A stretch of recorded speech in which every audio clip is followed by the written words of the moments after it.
Y tenemos acá de invitado al Seremi de Gobierno, al secretario regional ministerial de Gobierno, don Baldomino Gómez Alba, que nos acompaña en esta mañana. Hola Baldomino, ¿cómo le va? Bien, pues muy buenos días y con recuerdos encontrados porque entro y usted está tocando una canción Sí, está Budaleco. que, claro, que trae recuerdos, así que en la confianza de la radio y tuya, Mm. Juan, recordar a Jerónimo España, Uf, a sí. René Popeye Cárdenas, a Daniel Ruiz, al Pello Urrutia, a Augusto Vera, el Chico Vera, eh, Piquete Figueroa, mucha gente cantaba, pero ellos eran los principales, digamos. Carlos Ajá. González, por supuesto, Carlos Gonzalo Jackson, Mm. Alejandro Lati, o sea, mucha gente que en esas condiciones difíciles tenía en esos momentos de vida, digamos, Ujú. tenía la interés y la fortaleza a través del arte, recuperar la esperanza en la humanidad. Así Sí. que Jerónimo España, el Popeye Cárdenas, Daniel Ruiz, Mira, el Chico Vera, sí, sí, claro. Baldomino, ¿y por sí. qué, Así que y por qué esta canción? ¿Por qué no puede ser el otro, el Punta Arenas de José Bor, el, qué sé yo, el Corazón de Escarcha? claro, No, el Tamo de Aleco, ¿por qué? ¿Quién cerraba? ¿Qué significaba esto?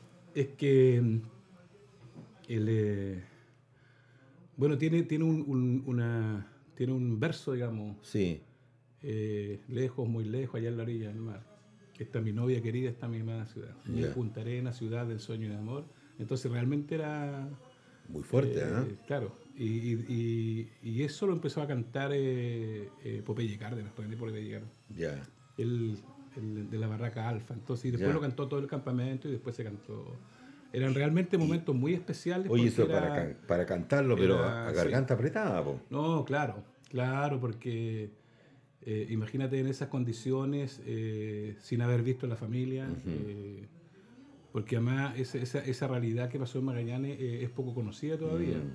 Y de hecho se han escrito casi 16 libros.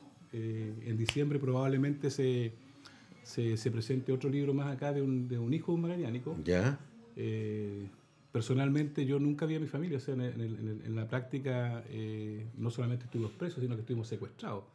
Yo estuve detenido, lo pongo como ejemplo, no quiero Sí, destacar y sí, no sí, quiero que sí. se trate de eso. Sí, sí. El ejemplo de mucha gente, pero el testimonio personal es que yo vi a mi hermana en junio del año 74. O sea, nunca vi Ya, un familiar. ya, cómo no, cómo ¿Te no. fijas? Entonces esa canción en Isla Dawson era muy especial. Sin duda Así alguna. que, no, Claro, te claro. agradezco la posibilidad de recordar, digamos, Sí, a es tan que. buenas y buenas personas Mm. y a la gente que desde el arte aliviaba esos momentos. ¿Cómo no? Y por eso lo estaba comentando con estos chicos Sí, croatas, pues, sí, claro, de coincidió. argentinos que viven hace 15 años, ya 12 años en Croacia, porque Sí. andan haciendo un reportaje y justo cayó esta canción que la recordaba y se lo citaba, que era el himno de los presos políticos en Dawson en aquel tiempo hasta los No, días de hoy, cada hasta vez los que se días de hacen hoy, claro. romería, Sí, o se hace se algún canta acto, esta canción. se canta, sí. Siempre. Sí. Vota 17 de diciembre, no te restes, súmate. Elecciones 2017. La campaña sí parte el 3, tengo entendido, de El diciembre, domingo ¿no? 3 de diciembre, sí. Ya, Realmente son pocos días los que quedan. sí, exacto. Esta Pero semana, ¿no? en eso Juan, obviamente la preocupación del gobierno por fortalecer el sistema democrático es permanente, pero en el caso de las elecciones del 19 de noviembre, eh, participó harta gente en Magallanes, sobre Ujú, 60.000 personas, pero eso es el porcentaje más bajo a nivel nacional, ujú. 38, coma algo. Acá en Acá en Magallanes. Magallanes. Por lo Ujú, tanto, el llamado, digamos, del gobierno es a que la gente participe, a que no se reste. Se definen cosas importantes el 17 de diciembre ujú, y, por lo tanto, el proceso electoral, la opinión que tiene el gobierno, que fue una elección, es positivo, con nuevas reglas del juego, ujú. con un sistema proporcional, sin sistema binominal, con voto chileno en el extranjero, o sea, con avances en el sistema democrático que costaron muchos años. Ajá. Por lo tanto, los magallánicos nos caracterizamos por participar y por lo tanto la invitación es a participar en la segunda vuelta. Eh, Ujú, la elección en Magallanes se desarrolló sin ninguna dificultad. Destacado, digamos, el compromiso del servicio electoral, que son los que tienen la responsabilidad de todo el ujú. proceso electoral, incluso de la información que se entrega, la participación de los vocales, se constituyeron todas las mesas, eh, la participación de los candidatos. En Magallanes hubieron 63 candidatos a cores, hubieron 17 candidatos a diputados, más los candidatos presidenciales, o sea, hubo una amplia campaña y harta información respecto de las propuestas de cada candidato. Así que la evaluación que hace el gobierno es positiva en ese sentido y un desafío de poder aumentar la participación en la segunda vuelta. En este tipo de campaña y en esta previa de la campaña oficial, Baldovino, surge un cúmulo de declaraciones cruzadas que van y vienen, ¿no? Claro. Las campañas siempre se dicen da para todo. Desde campañas sucias hasta las descalificaciones, que es como lo más normal que acontece. Yo leía, por ejemplo, y uno dice, bueno, ¿por qué ser tan liviano en emitir todos estos juicios cuando lo que importa a la gente son otras cosas? Temas de programas de gobierno, más que en tratar de socavar el terreno del adversario. Cuando, por ejemplo, el candidato Piñera dice que compara a Guillé con Maduro, es decir, por favor, es que estamos hablando de una política en serio, no una cosa como de circo, o de entretención, o de qué sé yo, de alguna otra cosa. Entonces uno dice, y contestan los del otro lado también, en fin, las piñericosas ya son como un tema recurrente, en fin, etcétera, etcétera. Pero dediquémonos a lo central, a que la gente participe, a la gente vaya y que esté que vote por el que le corresponde votar y punto. Pero ¿y qué le ofrece el gobierno? Piñera también a última hora se ha sumado, ¿no es cierto?, a la gratuidad. Dijo, no, si yo también voy a hacer esto, lo otro, en fin, como que ya tomando programas del otro candidato. Entonces, bueno, se da para todo. Sí, claro, eso es súper importante y el papel del gobierno es también un poco complicado porque la campaña del candidato de derecha la emprendió contra el gobierno, o sea, contra la presidenta Bachelet. Entonces, obviamente, las autoridades de gobierno tienen que, claro, no podemos hacer campaña, pero tampoco podemos dejar de decir la verdad y los avances que ha habido en el gobierno. Ajá. Y el tema de la gratuidad es emblemático porque cuando fue la elección en el 2013, la candidata de la derecha, que era Evelyn Matei, no quería gratuidad para nadie. Hoy día, gracias al empuje, digamos, y la valentía de la presidenta Bachelet, tenemos gratuidad en el 50%. El candidato de la derecha dijo que no le parecía, pero finalmente se comprometió a mantenerlo porque el resultado del 19 de noviembre, más allá de quién salió primero, segundo, tercero, es que la amplia mayoría de los chilenos y los magallánicos está por mantener los cambios. Un grupo importante, no solamente por mantenerlo, sino por avanzar y ir más rápido. Eso es lo que refleja la votación. En el caso de Magallanes, el candidato de la derecha sacó un 26%. O sea, 10 puntos menos que el nivel nacional. Por lo tanto, la fuerza, digamos, de centro izquierda o de izquierda son mayoritarias. En el caso de Magallanes, sobre el 60%. Entonces, eso es súper interesante porque finalmente este país con más derechos, la gente lo entendió y lo quiere así. Entonces, y eso significa gratuidad en educación. Hoy día se termina de votar la ley de presupuesto. 29, claro. Hoy día, y hay dos cosas interesantes que me interesaría destacar de la ley de presupuesto, pero hoy día se termina de aprobar la ley de presupuesto y queda asegurada la gratuidad para el 60%. O sea, acaba de darse la prueba de actitud, la información respecto a la prueba de actitud académica, de la prueba de la PSU. La PSU. No, la prueba de actitud académica es de nuestro... Del otro tiempo. Mis disculpas. Sí, no, la PSU. La PSU. La prueba de selección y resulta, digamos, que aumentó la cantidad de inscritos significativamente, porque obviamente el hecho de la gratuidad le abre derechos a la gente y oportunidades a gente. De hecho, y esos datos son súper interesantes, Juan, en el sentido, digamos, de que la gente que entró con gratuidad a las universidades tiene un porcentaje de rendimiento más alto que los mismos, digamos, que no tienen esa posibilidad. Entonces, ese es súper interesante, quedamos hasta el 60%. De hecho, esta vez la derecha nos llevó esa glosa al Tribunal Constitucional, como lo hizo la vez anterior. Entonces, acá lo importante es que la información y sobre todo los jóvenes y las familias tengan claro, digamos, cuáles son los compromisos sinceros que hay con estas políticas. Y obviamente después quedará, digamos, en la ley correspondiente. Y ahí, bueno, también es oportunidad de cobrar la palabra. Y lo otro que es importante en la ley de presupuesto es que el aumento de parlamentarios, porque los diputados aumentaron de 120 a 155, bueno, en el actual presupuesto eso significa cero costo. O sea, con el mismo presupuesto que tenía el Congreso Nacional, tiene que financiar los mayores gastos que significa el ingreso de nuevos parlamentarios, tanto diputados como senadores.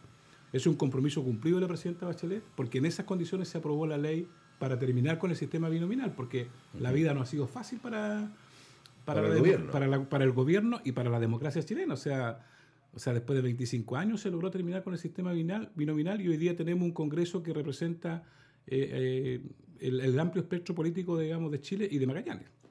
Así es, con la gente nueva sumándose. La discusión, Valdomiro, respecto a esto también es que es como en todo juego político y democrático, ¿eh? Pero el asunto pasa porque resulta que tú te encuentras con que personas que sacaron un 3% del sufragio están en el Congreso, han asumido. Entonces ahí hay una discrepancia también. Uno entendería o debería entender que el que saca más votos gana, punto. Sí, claro, pero pero bueno, las reglas del juego fueron conocidas y aprobadas por todos los actores. Sí, claro. Entonces, acá en eso hay que tener cuidado con la gente que hoy día reclama de haber participado en una elección con reglas conocidas previamente. Pero yo te diría, lo otro de fondo, Juan, es que cuando uno tiene un compromiso social o político, cuando uno es dirigente vecinal, social o actor político, claramente uno está dando un paso en dejar los intereses personales de lado y sumarse, digamos, a propuestas colectivas. Entonces acá, con el sistema, lo que se aprueba, digamos, son proyectos colectivos, digamos, porque finalmente la política es eso. La política es sumar voluntades. O sea, los proyectos personales hay que tener cuidado, porque obviamente en un país como el nuestro, y lo hemos visto en la gratuidad, lo que ha costado, requieren leyes. Todos los proyectos que requieren recursos tienen que ser con el visto bueno del Ejecutivo, de la Presidenta de la República en este caso. Claro. Y eso significa diálogo, acuerdo. Entonces, en esto también hay que estar atentos, o sea, con actores políticos que no quieren diálogo, que no quieren acuerdo, que creen que solo pueden hacer las cosas. Eso no es así. No es así ni en la política y no es así en la vida. Claro, no es así. O sea, desde kinder, desde primero, segundo básico, que se organizan los cursos en comités, en centros de alumnos, en distintas, para poder avanzar. O sea, entonces, cuando uno es un actor político, asume un compromiso, uno asume tácitamente de dejar los intereses personales para lograr acuerdos por el bien común. Y cuando digo personales, digo incluso los intereses de un partido político para lograr avanzar, digamos, en el bien común. Así que esa es una reflexión que quiero compartir con ustedes. Me parece. Ahora, en el plano local, esta elección del 17 de diciembre va a ser una elección mucho más corta, con 2 candidatos solamente, no como la anterior. Por lo tanto, acá esperamos de que a las 7 de la tarde va a estar listo. De más. Y incluso a nivel nacional, 7 y media, va a haber mucha claridad sobre eso, punto 1. Y punto 2, va a ser quizás mucho más llamativo para la gente poder y acceder a votar. Por eso no te restes, súmate, hay que estar. Importante. Y además es importante también decirle a la ciudadanía que se mantienen las condiciones del día 17, va a haber movilización, va a haber transporte, todo el transporte que es subsidiado va a ser gratuito, el transporte, digamos, mayor en Punta Arenas igual va a estar disponible, las mesas están constituidas, por lo tanto va a ser más expedito el proceso, y el proceso final, digamos, del cierre de las mesas y recuento obviamente va a ser más expedito y rápido. Así que las mesas cierran por ley, cierran a las 18 horas. 18 horas, 6 de la tarde. Ley. Así que yo creo que a las 7 nosotros vamos a estar ya con resultados. Y ese es no voy a decir un lujo, pero un mérito de los chilenos.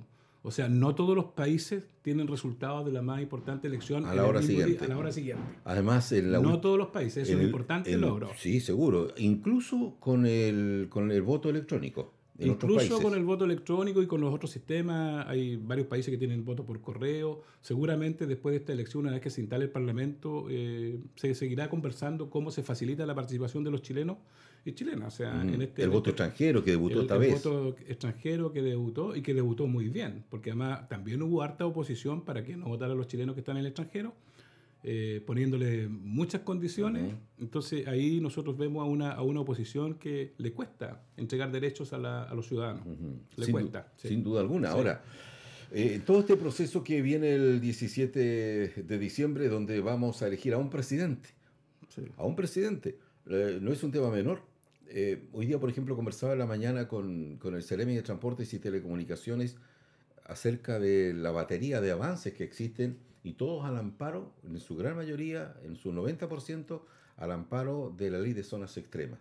Este beneficio esta gran obra, este beneficio, digamos, Sí, claro. que aporta la presidenta Bachelet en este periodo último, que lo vino a decir, qué sé yo, en junio, En de junio, cuando el asume. 17 de junio. Ella asume en Sí, marzo, en claro, sí, julio claro. viene y se lanza y se despacha esta ley, que se miró así con cierto, con inquietud, pero que ha ido aportando. La fibra óptica, Extraordinario. el Centro Antártico Internacional, el CEVIMA, el de científico que se está haciendo entre Lomag y la Universidad La Católica, construcción de la vivienda de construcción de calidad. vivienda, Sí, es claro. cierto. Sí, Es decir, y todo lo que es conectividad en Tierra del Fuego. sí, Hay una batería de obras, macro sí, obras, sí. impresionante. Bueno, eso es importante y por eso no da lo mismo que en gobierne, porque de hecho, digamos, si nosotros vemos la inversión pública en el periodo, digamos, que estuvo la derecha en Magallanes, yo te diría que fueron 4 años perdidos, perdido en educación, perdido en vivienda, perdido en conectividad. De hecho, la inversión se mantuvo, estaba con piloto automático, Ya. en 40.000 millones más o menos, y con el plan de zona extrema se agregan 460.000 millones de pesos, que son como 10 años presupuestarios en estos 5 años. Y además obra, digamos, estratégica, porque el otro mérito del plan de zona extrema es que es un ejemplo de descentralización, porque esta cosa de la descentralización, sí, pero la descentralización tiene sentido con recursos. O sea, Claro, claro. descentralización sin recursos, entonces es realmente, y yo te diría, ese es el compromiso, digamos, de la presidenta Bachelet, y además en el caso de Magallanes yo te diría los avances más importantes son los que han habido en gobierno de centro izquierda para la región de Magallanes. Eso a lo largo de los últimos 60 años. Ujú. Porque si uno examina, digamos, los periodos donde la derecha estaba en el gobierno, son realmente escasos los avances en el sentido estratégico. En el caso de la medida 24 de la presidenta que pidió el plan de zona extrema, fíjate, digamos, de que los 36 proyectos, esta región fueron aprobados todos. O sea, cuando se le hizo la última participación ciudadana con más de 500 personas en el INSUCO, o sea, todo el trabajo en las comisiones, eso fue aprobado. O sea, la Subsecretaría de Desarrollo Regional no dijo, mire, este no, este sí. O sea, entonces se reconoce la participación ciudadana como un valor importante. Nuestro gobierno amplió la estrategia de desarrollo. De hecho, esta es la única región que tiene como eje el desarrollo, aparte del turismo y lo otro que conocemos, la ciencia, memoria y patrimonio, y el tema de la conectividad digital, como Claro. herramientas, digamos, que permitan desarrollar otras actividades. Eso no está en otras regiones. Y de hecho, la ley que crea el Ministerio de Ciencia y Tecnología es de hace 6 meses. Y nosotros lo tenemos como eje de trabajo desde el año 2014. Entonces, Y la gran apuesta de la región en este tema, de ciencia y, tecnología, y la transformar a la región en una región de ciencias. pero absolutamente, y no solamente por el tema del cambio climático, que hoy lo vemos, digamos, con el desprendimiento del glaciar Grey, Sí, claro. sino que en el tema de la Antártica, y Magallanes es un espacio, un laboratorio natural privilegiado. Por lo tanto, es una muy buena apuesta. Es una muy buena apuesta, aparte de las otras. Así que, desde ese punto de vista, yo diría que el gobierno ha cumplido con la región de Magallanes y de manera especial la presidenta Bachelet. Ella tiene una preocupación especial por Magallanes, está informada de lo que pasa en Villa Uquica, en Puerto Ordaz, en Porvenir, permanentemente. Otro detalle, al final ya en este tiempo que tenemos, Baldovino, si bien en todo este tema de ley de zonas extremas y estas macro obras que se van llevando a cabo, que bien hablan de la infraestructura de ciudad y de cómo queremos esta región, Sí. pero capaz que donde nos está faltando un poco y donde hay que hacer algo en el futuro gobierno es precisamente el desarrollo humano y social. Ahí Absolutamente. hay un déficit, En eso, claro, hay lo que una... significa Perdón. leyes laborales, pensiones, fijar la vista, el tema de FP, porque El estamos tema, claro. ese es el gran quiz del futuro Sí, claro. gobierno, quien le corresponda. ¿Qué hacemos con la FP? No, y el tema de la tercera edad, bueno, pero en el tema de la AFP, obviamente ahí el gobierno presentó un proyecto de ley que en este momento ya salió aprobado en la Comisión del Trabajo hace 10 días, 7 a 6, y además el compromiso del gobierno de la presidenta Bachelet ha dicho ni un peso más para la AFP. Entonces se inició, digamos, un proceso de cambio. De hecho, si se aprueba la ley, con el solo mérito de que se apruebe la ley, ocurren dos cosas importantes. Uno, mejora las pensiones, ¿cierto?, en un 20% de inmediato. Sí, Y claro. segundo, se mejoran las pensiones, especialmente de las mujeres. Porque en el tema de las pensiones con el actual sistema hay una brecha entre hombres y mujeres. y eso sería corregido de inmediato una vez que se apruebe el proyecto de ley. ¿Cómo no? ¿Cómo no? Así que ese es un tema que está en debate. Y respecto de las políticas, hay un tema con la tercera edad. Se está avanzando en el caso de Magallanes y es necesario tenerlo como eje de trabajo de manera fundamental. No estoy hablando solamente del tema de salud de la tercera edad. Nosotros acabamos de ver que en Natales se publicó un libro con testimonios, digamos, de mujeres destacadas de Natales, qué sé yo, con el tema del turismo o de los temas del acceso a la recreación, a la cultura de la tercera edad, porque finalmente hoy día las expectativas de vida son altas y obviamente que hay que darle un espacio a esa energía. De hecho, la mayor cantidad de los dirigentes vecinales y sociales, no vamos a decir que son de la tercera edad, pero tienen sus años. Me parece, pues. Y ahí hay un desafío también para la región en lo que se llama y lo que está apareciendo, que es el diálogo intergeneracional. El encuentro que tiene que ver con los jóvenes y con los adultos mayores. Bien, pues, me parece. Sí. Baldovino, bueno, al final de esta nota, de esta conversación aquí en la mañana de Polar, te dejo ahí la cámara para que hagas el llamado que corresponde como autoridad, como CRM de gobierno, como cara política del gobierno regional, en orden a incentivar a la gente, a que la gente participe, que no se reste, que es una decisión importante la que hay que tomar el día próximo 17 de diciembre, el domingo, y hacerse presente, pues. Efectivamente, la invitación es a sumarse, a que otros no decidan por nosotros, por cada uno de nosotros. Es importante lo que va a pasar el 17 de diciembre porque finalmente lo que está en juego son dos proyectos distintos, son dos modelos, dos formas de resolver los problemas, porque en esto, disculpa. Sí. En esto pasa. Claro. Pasa por no haber apagado. En esto siempre van a haber problemas en una sociedad como una familia. El tema es cómo se resuelven los problemas. Y lo que ha hecho la centroizquierda o el gobierno de la presidenta Bachelet es que los problemas se resuelven con solidaridad, con más derecho, sumando voluntad entre todos, y no que cada uno, ¿cierto?, se rasque con su propia uña y que sea lo que sea. Claro, entonces, claro. Y eso nosotros lo vimos en el caso de Magallanes, con el tema de las viviendas. Yo el otro día conversaba con un dirigente, me decía, sí, pero yo le dije, no, pero no son viviendas sociales. Claro, o sea, una vivienda de 62 metros o de 58 metros cuadrados no es una vivienda social. El nuevo conjunto habitacional que va a tener calefacción central no es una vivienda social. Ese es un trabajo del gobierno regional, del consejo regional, son recursos del plan de zonas extremas que permiten que la urbanización no sea de costo del subsidio y que el dinero, digamos, para la vivienda sea íntegro para una vivienda de calidad. Pero esa es una decisión política. O sea, seguro. No todos los gobiernos van a hacer eso. Exacto. Así que eso hay que evaluarlo. Está la información y están todas las condiciones, digamos, para que el 17 de diciembre sea una gran jornada y nosotros podamos participar y ojalá mejorar los índices de participación de la región de Magallanes. ¿Cómo no? Le agradezco mucho, Baldovino,